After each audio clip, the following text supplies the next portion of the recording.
2주 동안 직장에서 휴가를 내서 시카고에서부터 LA까지 가족들과 함께 차로 대륙 횡단 여행을 떠나려고 합니다.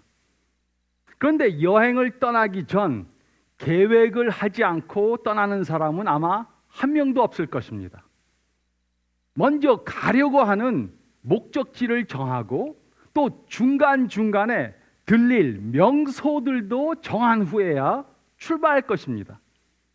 물론 인터넷에 가서 호텔도 찾고 식사를 할 식당들도 알아본 후에 떠날 것입니다. 그런데 이렇게 2주 동안 휴가를 가기 위해서는 열심히 준비하는 사람들도 자신들의 하나밖에 없는 인생을 위해서는 계획하지 않고 살 수 있습니다.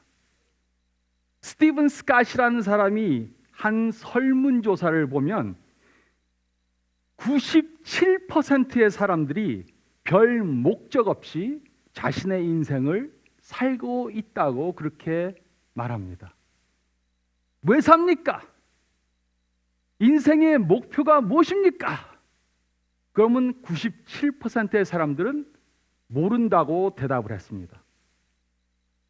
이들은 가고자 하는 정확한 목적지가 없습니다. 그래서 아무 생각 없이 운전을 합니다. 매일 똑같은 길을 갑니다. 그리고 매일 똑같은 장소에 멈추어 섭니다. 휴가를 가기 위해서는 열심히 계획하는데 자신의 삶에 대해서는 계획을 하지 않습니다. 그렇기 때문에 많은 사람들이 하나님께서 자신들에게 주시고자 하시는 그 초자연적인 풍성한 삶을 살지 못하고 있습니다. 하나님은 초자연적으로 풍성한 삶을 살도록 도와주시려고 그러는데 아무 계획 없이 목적 없이 사니까는 그러한 초자연적인 풍성한 삶을 살지 못하는 것입니다. 하나님께서 무엇을 하라고 하는지 모르며 사는 것은 인생에 목적이 없이 사는 것입니다. 그리고 이런 삶을 살면 우리는 하나님께서 주시는 초자연적 풍성한 삶을 살 수가 없습니다. 그러나 좋은 소식이 있습니다. 이제까지는 우리가 어떻게 살았는가? 그것과 상관없이 우리는 이제 더 이상 목적 없는 삶을 살 필요가 없습니다. 그러기 위해 우리는 성경이 말해준 전략대로 살아야 합니다. 이것이 바로 우리가 이번 시리즈를 통해 생각해 보고 있는 것입니다. 특히 이번 달에는 느헤미야의 삶을 통해 초자연적으로 풍성한 삶을 사는 비결에 대해서 생각해 보겠습니다. 그리고 오늘 우리는 초자연적으로 풍성한 삶을 살기 위해 하나님의 뜻을 깨달아야 한다는 것에 대해 생각해 보겠습니다. 우리가 오늘 읽은 느헤미야 1장 말씀은 하나님의 뜻을 깨닫기 위해 우리는 다음에 3가지 것들을 해야 한다 이렇게 말해주고 있습니다. 그래서 우리가 읽은 말씀 가운데 특별히 1절부터 4절 말씀 보면 첫째로 우리는 우리 주위에 필요한 일들이 무엇인지 살펴봐야 합니다. 우리가 하나님의 뜻이 무엇인가, 우리를 향한 하나님의 뜻이 무엇인가 깨닫기 위해서는 우리는 우리 주위에 필요한 일들이 무엇인지 살펴봐야 합니다. 느헤미야서의 배경은 다음과 같습니다. 이스라엘은 계속해서 죄를 범하는 삶을 살았습니다. 그래서 하나님께서는 선지자들을 계속해서 보내셔서 그들에게 경고해 주셨습니다. 그런데 그들은 계속해서 하나님의 경고를 무시했습니다. 결국 하나님께서는 바벨론 왕국으로 이스라엘을 멸망시키도록 허락하셨습니다. 그래서 이스라엘은 주전 586년에 바벨론으로 포로로 잡혀가게 되었습니다. 그러나 하나님께서는 선지자들을 계속해서 보내셔서 그들이 다시 예루살렘으로 돌아올 것이라고 약속해 주셨습니다. 그리고 하나님의 약속대로 바사 왕국이 바벨론 왕국을 멸망시키고 바사 왕국의 고레스 왕은 주전 538년에 이스라엘 사람들로 다시 본국으로 돌아가게 허락해 주었습니다. 그래서 많은 이스라엘 사람들이 예루살렘으로 다시 돌아왔습니다. 그러나 이들이 이스라엘로 돌아와서 보니 도시는 완전히 황폐해졌고 성벽은 무너진 상태였습니다. 1절부터 3절은 다음과 같이 기록했습니다.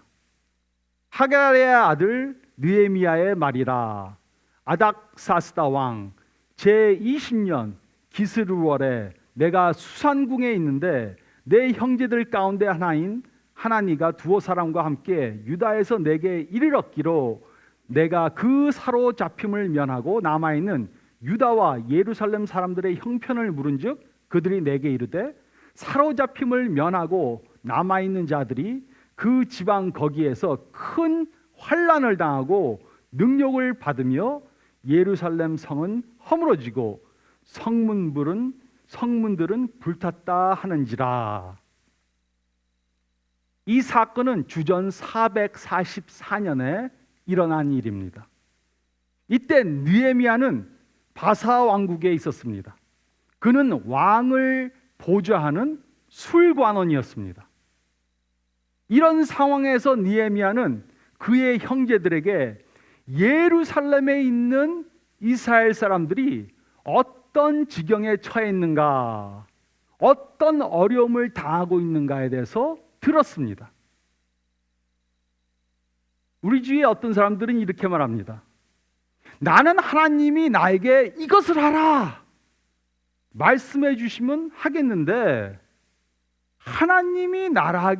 하나님께서 나에게 무엇을 하라고 말씀해 주시지 않아서 나는 무엇을 해야 하는지 알 수가 없다. 이렇게 말합니다. 근데 이 말씀을 보면 하나님께서는 느헤미야에게 직접 꿈이나 환상으로 나타나서 말씀해 주시지 않았습니다. 하나님께서는 또 천사를 보내서 느헤미야에게 이것을 하라 말씀해 주시지도 않았습니다. 느헤미야는 그의 형제들이 전해준 소식을 들었을 뿐입니다. 그러므로 우리가 하나님의 우리를 향한 뜻이 무엇인가 깨닫기 위해 첫 번째로 할 것은 바로 이것입니다. 우리는 우리 주위에 지금 어떤 필요한 일들이 있는지 살펴봐야 합니다. 지금 우리 주위에 어떠한 어려운 일이 있고 내가 할 수 있는 일들이 무엇인가 살펴봐야 하는 것입니다. 사실 우리 주위에는 필요한 일들이 너무나도 많이 있습니다. 우리 가정에도 직장에도 이웃에도 교회에도 나라에도 선교지에도 할 일들은 엄청 많습니다.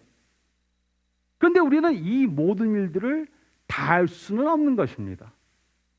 그러므로 이렇게 여러 가지 필요한 일들이 많은데 그 중에서 하나님께서 나에게 하라고 하는 일이 무엇인가? 그것을 어떻게 알 수 있습니까? 4절은 다음과 같이 기록했습니다. 내가 이 말을 듣고 앉아서 울고. 느헤미야는 예루살렘에 대해 소식을 들었습니다. 그러자 마음속에 슬픔과 열정이 일어났습니다. 그래서 그는 앉아서 울기 시작했습니다. 그리고 그는 이 일이 바로 하나님께서 나에게 하라고 하시는 거구나 깨닫게 된 것입니다.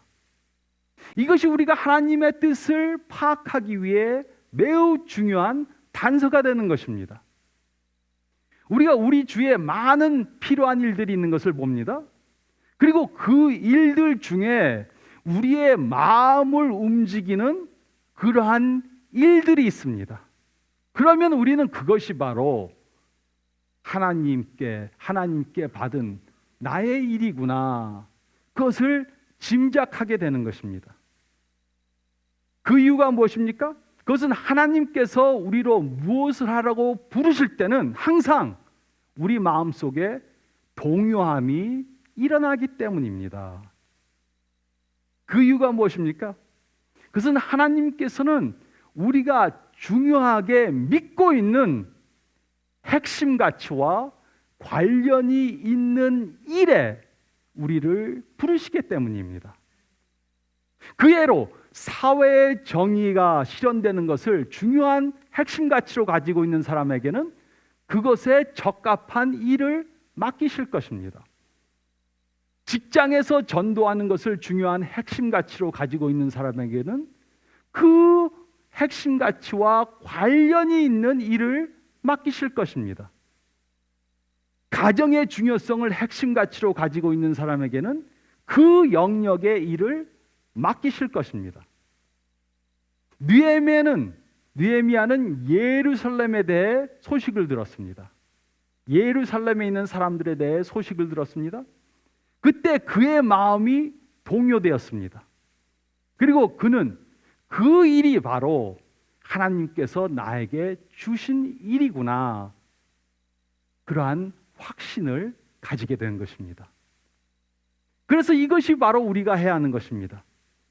우리 주위에 있는 필요한 일들을 보고 마음이 움직인다면 그것이 바로 하나님께서 우리들에게 주신 일일 가능성이 있다는 것입니다.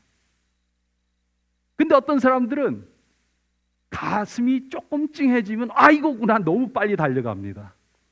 선교사가 와서 간증을 하면 나도 선교지에 가야지. 또 이 사람 말 들으면 나도 이것도 해야지.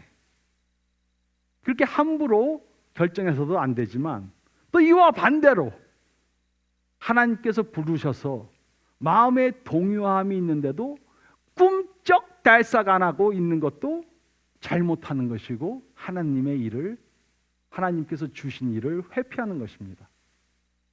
물론 우리는 감정만 믿고 하나님의 뜻이 무엇인지 결정해서는 안 됩니다. 그러나 우리가 하나님의 부르심을 받으면 항상 마음의 동요함이 생기게 될 것입니다. 그래서 하나님께서 나에게 주신 일이 무엇인가, 하나님의 뜻이 무엇인가 깨닫기 위해 우리는 우리 주위에 필요한 일들이 무엇인지 살펴봐야 합니다. 우리 주위에 어떠한 필요가 있는가, 내가 할 수 있는 하나님의 일들이 무엇인가 살펴보아야만 하는 것입니다. 그 다음에 둘째로 저희가 읽은 말씀 가운데 4절부터 11절 말씀 보면 우리가 하나님의 뜻이 무엇인가 파악하기 위해 두 번째로 우리는 하나님께 간절히 기도해야 합니다. 우리는 하나님께 간절히 기도해야 합니다. 4절은 다음과 같이 기록했습니다. 수일 동안 슬퍼하며 하늘에 하나님 앞에 금식하며 기도하여.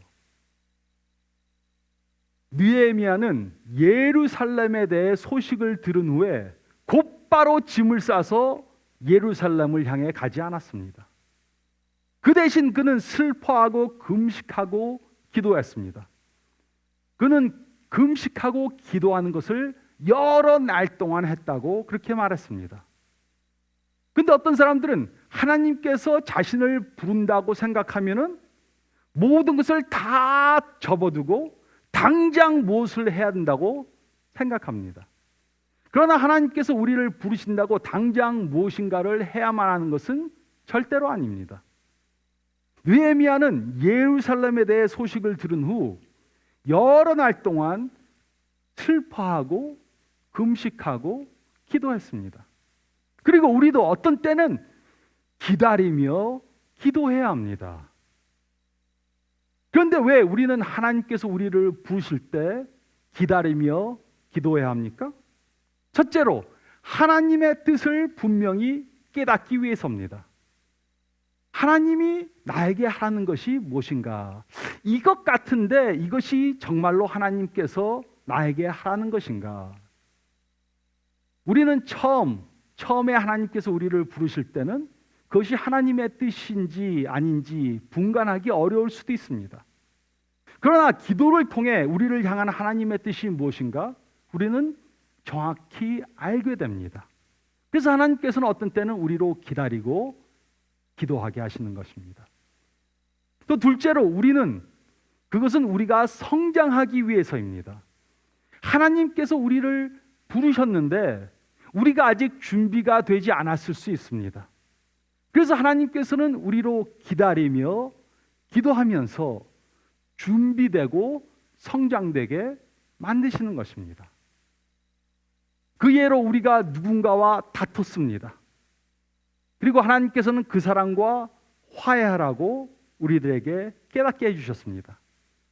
그런데 화해하고 싶은 생각이 전혀 없습니다. 저 몹쓸 녀석을 내가 왜 용서해주고 화해해야 되는가? 그러면 기도해야 합니다. 우리가 기도하면서 기다리면 하나님께서는 우리를 성장시키고 우리를 변화시켜서 하나님께서 원하시는 것을 하도록 만들어 주십니다. 또 셋째로, 이것은 우리가 하나님의 때를 기다리기 위해서입니다. 모세의 이야기를 기억하십니까? 모세는 이스라엘 사람들을 애굽으로부터 구원해야 되겠다고 생각했습니다. 그것을 깨달았습니다. 그래서 그는 그것을 당장 실천하려고 했습니다. 그 결과 그는 애굽 사람을 살인하고 광야로 도망하는 신세가 되었습니다. 그는 자신이 무엇을 해야 하는가는 깨달았지만 그것을 언제 해야 하는 것은 깨닫지 못한 것입니다. 그래서 그는 하나님의 시간보다 40년 일찍 그 일을 하려고 한 것입니다. 그러므로 우리는 하나님이 우리에게 주신 그 일이 무엇인가? 우리가 하나님께 받은 그 일이 무엇인가? 우리를 향한 하나님의 뜻이 무엇인가 잘 모른다면 우리는 기도해야 합니다. 우리는 우리의 가정을 향한 하나님의 뜻이 무엇인가 깨닫기 위해 기도해야 합니다. 우리는 우리 자녀들을 향한 하나님의 뜻이 무엇인가 깨닫기 위해 기도해야 합니다. 우리는 우리의 직장이나 비즈니스를 향한 하나님의 뜻이 무엇인가 깨닫기 위해 기도해야 합니다. 우리는 우리의 교회를 향한 하나님의 뜻이 무엇인가 깨닫기 위해 기도해야 합니다. 근데 우리는 많은 경우 기도로 일들을 시작하지 않습니다. 모든 것을 우리의 뜻대로 다 해보고 길이 막히면 그때야 하나님의 뜻을 묻기 위해 기도합니다. 그러나 우리를 향한 하나님의 뜻이 무엇인가 깨닫기 위해 우리는 하나님께 간절히 기도해야 합니다. 하나님께서 나에게 무엇을 하라고 하시는가? 우리를 향한 하나님의 뜻이 무엇인가 깨닫기 위해 우리는 기도해야 하는 것입니다. 어떤 사람들은 기도하라 그러면은 자신들이 원하는 거 쫙 한 50가지 쏟아놓고서는 하나님 첫째로, 둘째로, 셋째로, 넷째로 쭉 목록 읽어갑니다. 그 다음 날도 또 합니다. 또 합니다. 또 합니다. 제가 여러 번 말씀드렸지만 그렇게 기도하시려면 그냥 하나님 또 기도합니다. 어저께와 이하 동문 해도 이해하십니다. 기도는 우리가 원하는 것을 하나님한테 해달라고 조르는 것이 아닙니다. 하나님, 내가 무엇을 해야 합니까? 하나님께 묻고 그것을 하기 위해 주님, 제가 하나님의 일을 하려고 합니다. 하나님의 뜻대로 하려고 합니다. 도와주세요. 저에게 능력을 주셔서 그 일을 할 수 있도록 도와주세요. 이것이 참된 기도인 것입니다.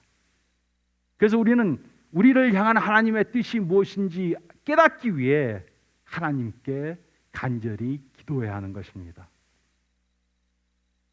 또 세 번째로 저희가 읽을 말씀 가운데 8절과 9절 말씀을 보면 세 번째로 우리는 하나님의 말씀으로 점검해 봐야 합니다. 우리가 하나님의 뜻을 깨닫기 위해 우리는 하나님의 말씀으로 점검해 봐야 합니다. 8절과 9절은 다음과 같이 기록했습니다.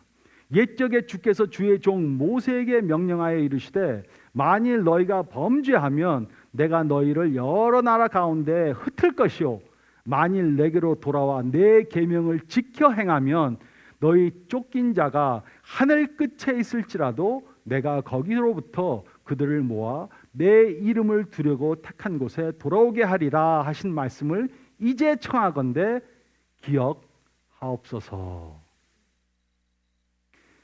느헤미야는 예루살렘에 가서 이스라엘 백성들을 돕는 것이 하나님의 뜻이라고 생각했습니다.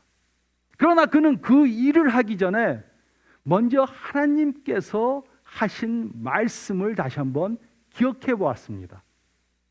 그는 율법서에 기록된 하나님의 말씀을 생각해 보았습니다. 하나님께서는 그들이 범죄하면 포로 생활을 하게 될 것이다 말씀해 주셨습니다. 그러나 그들이 회개하면 그들을 다시 예루살렘으로 돌아오게 할 것이다 약속해 주셨습니다. 그리고 느헤미야는 이 하나님의 약속을 믿고 예루살렘에 돌아가서 성벽을 건축하는 것이 하나님의 뜻이라고 분명히 깨달은 것입니다. 그런데 이 일을 하는 것이 왜 중요한 것이었습니까? 느헤미야는 하나님께서 이스라엘 사람들을 보호하기 원하신다는 것을 알았습니다.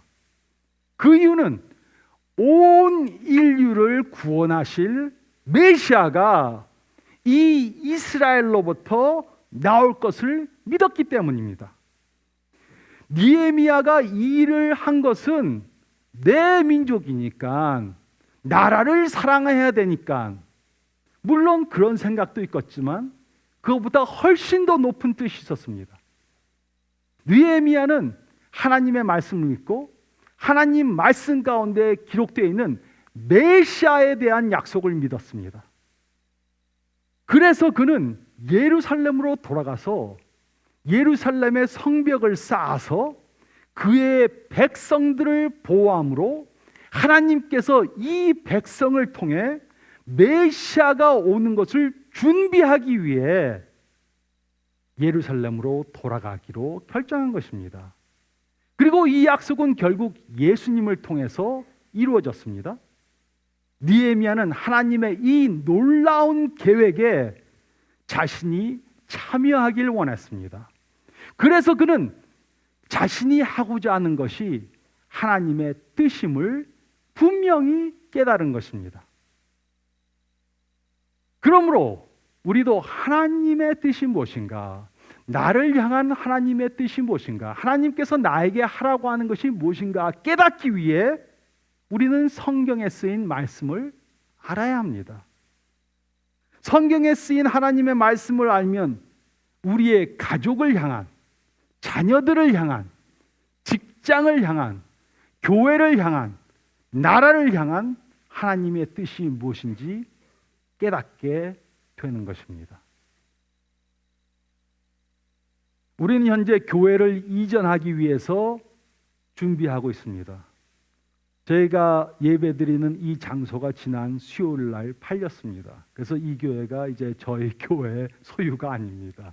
빌려서 다른 교회를 구입할 때까지 지금 빌려서 보기로 저희가 계약을 했습니다. 근데 우리가 6년 전 이 건물로 돌아왔을 때 우리는 약 5년 후에 이 교회를 이전해야 한다는 것을 알았습니다. 그 이유가 무엇입니까?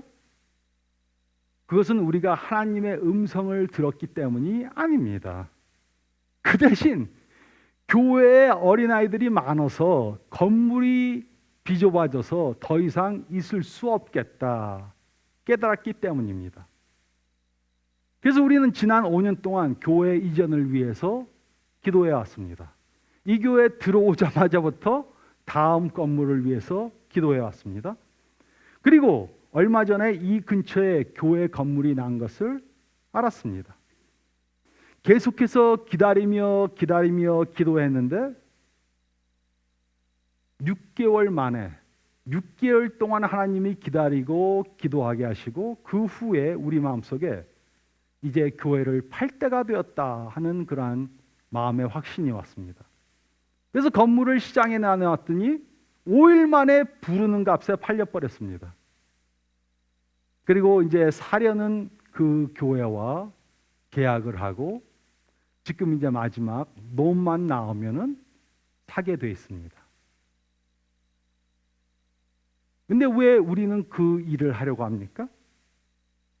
우리는 더 큰 건물로 가서 그곳에서 더 많은 영혼들이 하나님께 돌아오게 하고자 하는 것이 하나님의 뜻임을 알고 성경에 쓰여진 하나님의 말씀과 일치한다는 것을 알고 있기 때문입니다.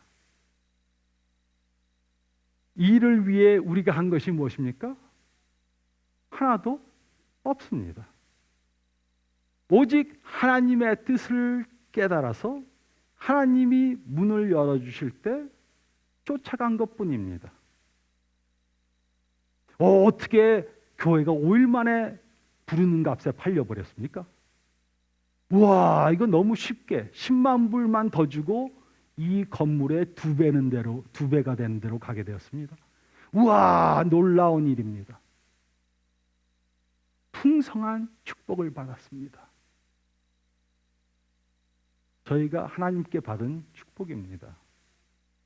그것은 우리 교회 누가 한 것이 아니고 하나님께서 하신 것입니다. 우리가 하나님의 뜻을 깨달아 초자연적으로 풍성한 삶을 살기 원한다면 우리는 이 하나님의 말씀을 따라야 합니다. 우리 주위에 필요한 일들이 무엇인가 살펴봐야 합니다.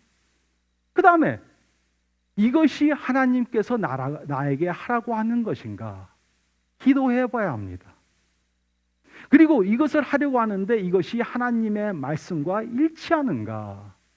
왜냐하면 하나님께서는 하나님의 말씀과 일치하지 않는 일에 우리를 절대로 부르시지 않기 때문입니다.